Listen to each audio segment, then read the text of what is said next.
क्या हो गया भाई? क्या सोच रही हो? आयशा जी याद आ रही है। इतने दिन हो गए उनको देखा ही नहीं है।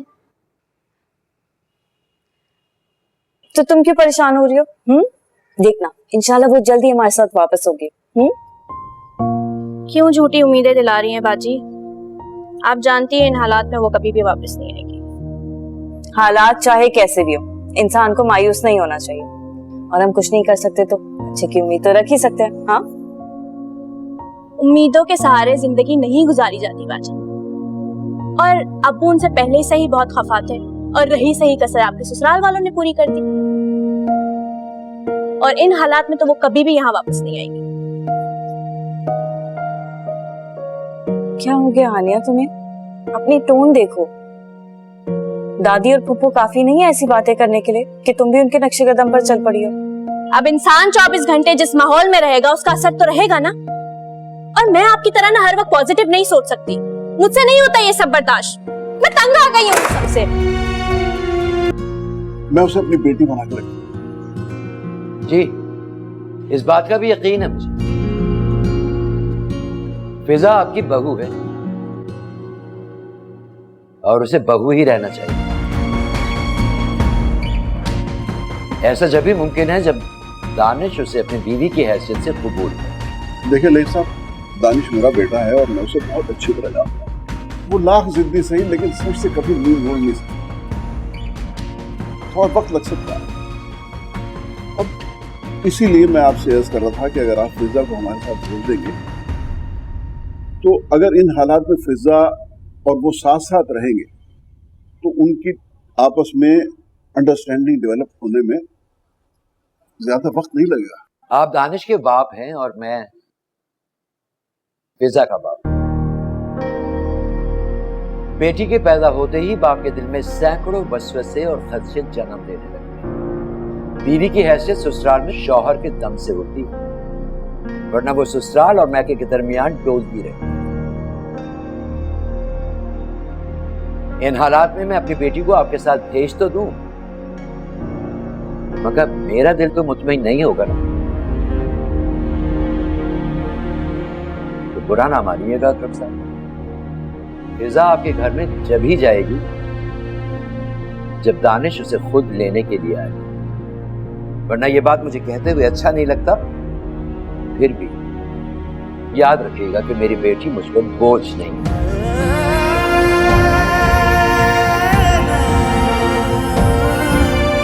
अब वहां गई क्यों थी? मैंने आपको मना किया था जाने से। और क्या करती? मेरे पास और कोई चॉइस नहीं थी। तुम वहां जाने के लिए रजामंद नहीं थे और तुम्हारे बाबा ने रट लगाई हुई थी उस लड़की को वापस यहां लाने की। मजबूरन जाना पड़ा,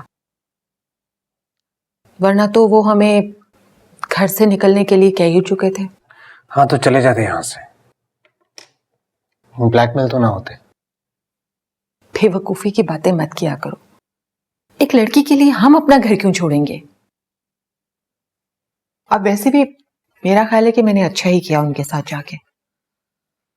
जिस तरह उन्होंने अपनी लड़की को हमारे साथ नहीं भेजा ना, अब तुम्हारे बाबा के पास कोई बात नहीं है करने को।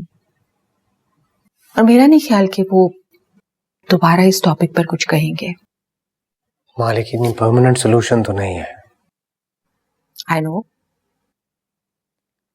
आई नो ये परमानेंट सोल्यूशन नहीं है, लेकिन वो भी मिल जाएगा। क्योंकि जिस तरह से उन्होंने हमारे साथ उस लड़की को ना भेजकर अपने पांव पर कुल्हाड़ी मारी है ना, आई एम श्योर वो आइंदा भी कोई ना कोई गलती जरूर करेंगे जिसका हमें फायदा होगा। यानी माँ, मुझे इसमें से निकलना है। मैं तंग आ गया उससे और मैं अपने दोस्तों के साथ जा रहा हूँ बाहर, लेट आऊंगा। हेलो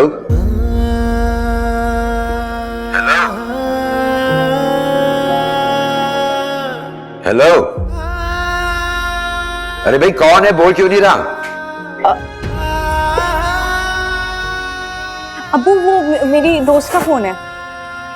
तो मैं इतनी देर से पूछ रहा हूँ कौन है, जवाब क्यों नहीं दे रही?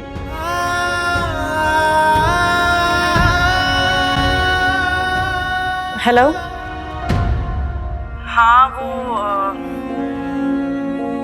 हाँ वो हो गया था। मैं ठीक है, मैं तुमसे बाद में बात करती हूँ। तुम बिजी हो ना? ओके, अल्लाह हाफिज। किसका फोन था? किससे बात कर रही? आयजा थी? बोलो, जवाब दो। जी। जब मैंने मना किया था कि इस घर का कोई फर्द भी आयजा से ताल्लुक नहीं रखेगा, तो क्यों कॉल की है उसे? मैंने कॉल नहीं की अबू, उसने खुद फोन किया था। उसने फोन किया था तो तुमने काटा क्यों नहीं? क्या हो गया अबू? बहन बाप हूं मैं तुम्हारा। मुझे सख्ती पर मजबूर मत करो। आखिरी बार समझा रहा हूं मैं कि अगर किसी ने उससे बात करने की कोशिश की या उससे मिलने की कोशिश की तो मुझसे बुरा कोई नहीं होगा। आयजा के बारे में क्या सोचा है भाई साहब? कितने दिन हो गए उसको घर से गए हुए, ना जाने कहां कहां की खाक छानती फिर रही होगी। उससे लाताल्लुक नहीं रह सकते भाई साहब, जवान लड़की है। उसके लिए हमारे घर में कोई जगह नहीं। क्या हो गया है भाई साहब? ठीक है, उसने जो किया उसकी वजह से आपने अपने दिल पे पत्थर रख लिया है, लेकिन इनके बारे में तो सोचें। ये तो उसकी बहनें हैं ना, और बहनों के दुख तो सांझे होते हैं। बहनें तो मरते दम तक साथ रहती हैं। ये क्या करेंगे? किस तरह भुला पाएंगे उसको? नगमा, क्या हो गया तुम्हें? आयजा की हमदर्दी के लिए तुम्हारे पेट में इतने मरोड़ क्यों पड़ रहे हैं? भूल गई तुम कि उसने हम सब के साथ क्या किया है?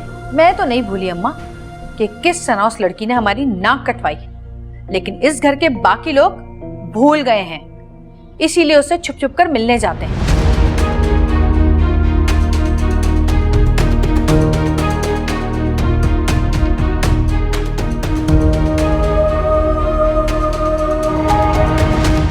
इससे तो बेहतर है कि आयजा इस घर में वापस आ जाए, ताकि बेटियों को बाप को धोखा देकर उसे छुप के मिलने न जाना पड़े। क्या कह रही हो ना? हाँ पूछे भाई साहब, पूछे इनसे। इन सबको पता है कि आयजा कहाँ है, मिलते रहे हैं उससे। ये सब धोखे में रखा हुआ है इन लोगों ने आपको। नगमा जो कह रही है वो सच है? वो अबू, ये वो नहीं, मेरी बात का सीधा जवाब दो, हाँ या ना में। बाप क्या पूछ रहा है तुमसे? जवाब दो। आयजा से मिलने जाती रही हो तुम लोग?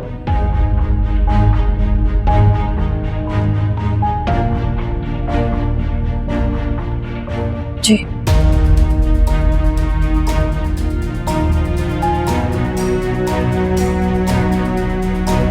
अबू,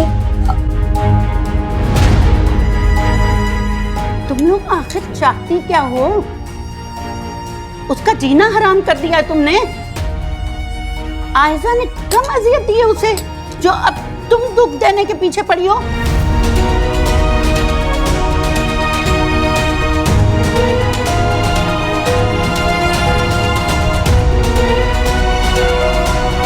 खाना खाए बगैर वो बेचारा चला गया। अब पूछो तुम लोग।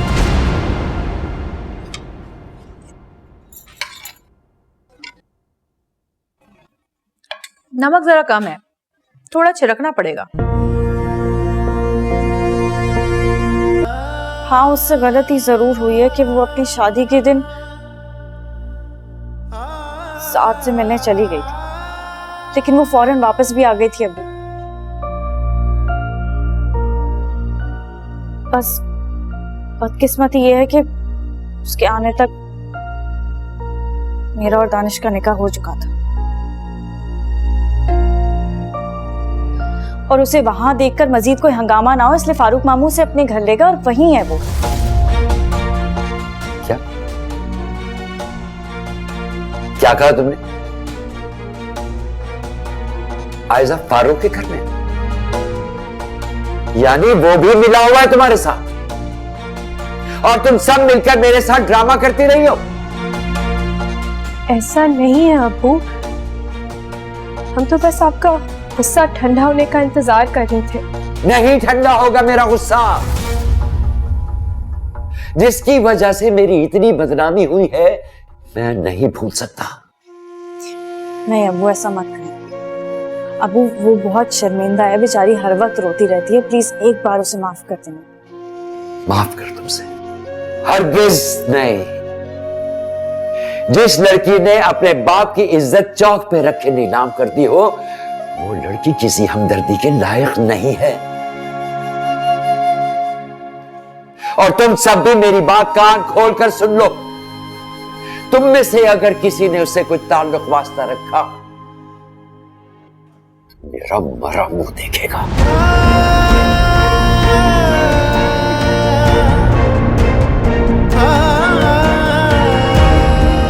जाओ यहां से, जाओ।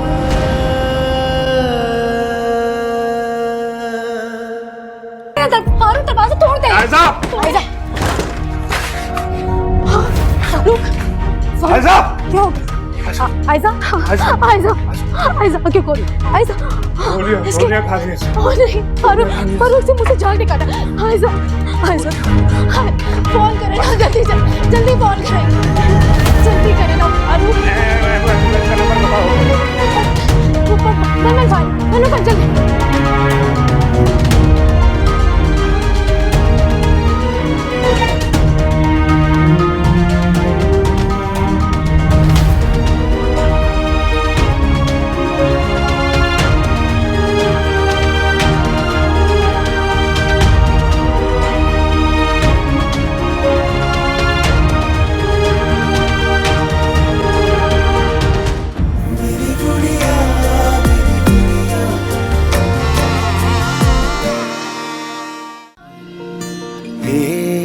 चंदा मेरा एक है चकोरी, है सपनों की जो है परी, तेरी सहेली। मीठे दो नैन तेरे, दो नैनों में तारे,